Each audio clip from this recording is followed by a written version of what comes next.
fuck it, yeah. Hi folks, this is Oscar. Say hello, Oscar. He's very monosyllabic. Okay, sometimes. He's, well, not my best friend. He's my best red, plastic, squeaky, fish-shaped friend. That's a definite. Yes.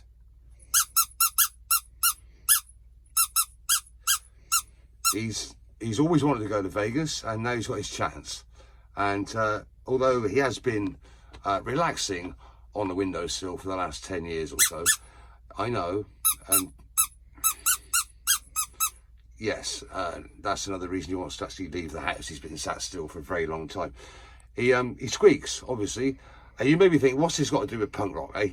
Well, way back in 1986, I think it was, we were doing the SUBHUMANS were doing the 29 Split Vision recording in yes, in Southern, in London, and got to the song Walls of Silence, which starts dum dibbidum dit dum dibbidum dit dum dibbidum dit 1 2 3 4, and it was like, instead of going 1 2 3 4, let's have Oscar do some squeaks.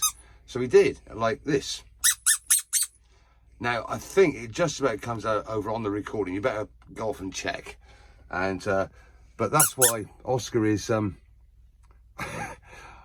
the museum. Well, actually, he's only there because, you know, I threw away all my old clothes and I haven't got my old microphone. In fact, we haven't got much left in the band that is 40 years old, that is three-dimensional, except for Oscar. This is a painting of himself, which he quite likes just as well. Yes, I'll miss him too. But, you know, it's time to, yeah. Yeah, I'll miss him.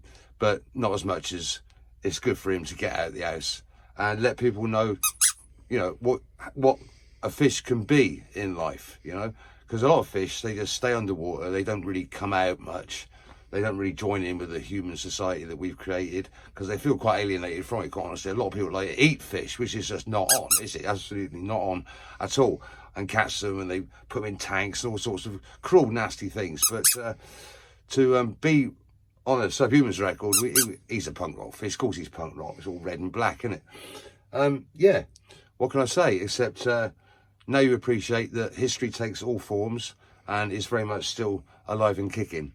And if you ever find yourself looking at a squeaky fish, make sure you don't dunk him accidentally. I've got to say, it was an accident in Jack Daniels because he lost his squeak for, well, about 10 years or less. I mean, he was sat there doing nothing because I used to take him around the gigs on tours. He'd be in the jacket pocket, hence all the sort of residual filth going on, because he don't like water. Because once you get a squeaky fish in water, the squeak vanishes. But to my amazement, it's come back, obviously. Yes, and if we could all understand that, we'd all be in a much better place. Cheers.